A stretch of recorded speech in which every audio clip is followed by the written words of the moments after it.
Grief. I've heard it described as a constant gnawing that feels like you have rocks churning in the pit of your stomach. Absolute exhaustion from night after sleepless night. Unpredictable and sometimes uncontrollable crying, feeling so badly that you question whether you will ever feel better. What grief does is it puts us squarely in the middle of a fire. Is that when the plane starts going down, you will not want to keep breathing. You will not want to take in air without them. When the plane goes down, you realize you're a life vest with nothing left to wrap yourself around. You can only tread water for so long, so when the tide comes, you will let yourself drift. Into pain pills. Into whiskey. Into sex with men who don't know your real name. You will call yourself plane crash. You will call yourself sinking. You will call yourself shrapnel. You will see the end.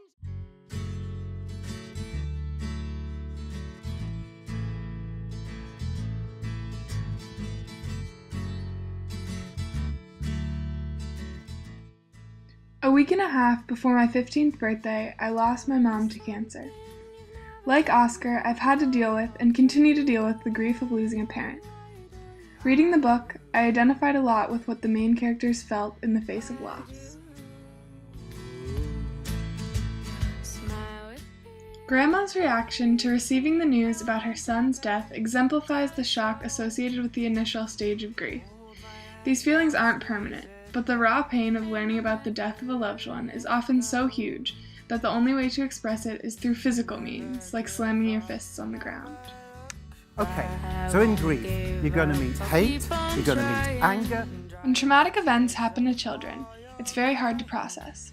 Even a year after his father's death, Oscar sometimes has difficulty processing the fact that his dad is really gone forever, and that the world around him continues to exist despite that.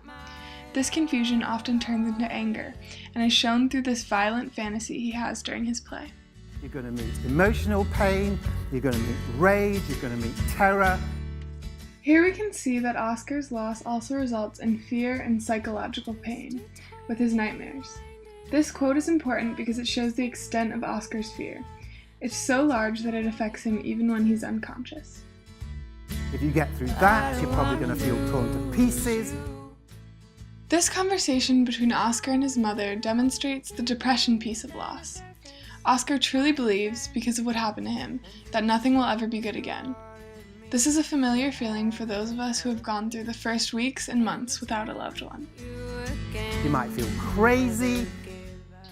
Once someone has dealt with grief for a longer period of time, like Oscar's grandpa, they might start to forget where their problems originated and think that it's their own fault. In this quote, Grandpa is blaming himself.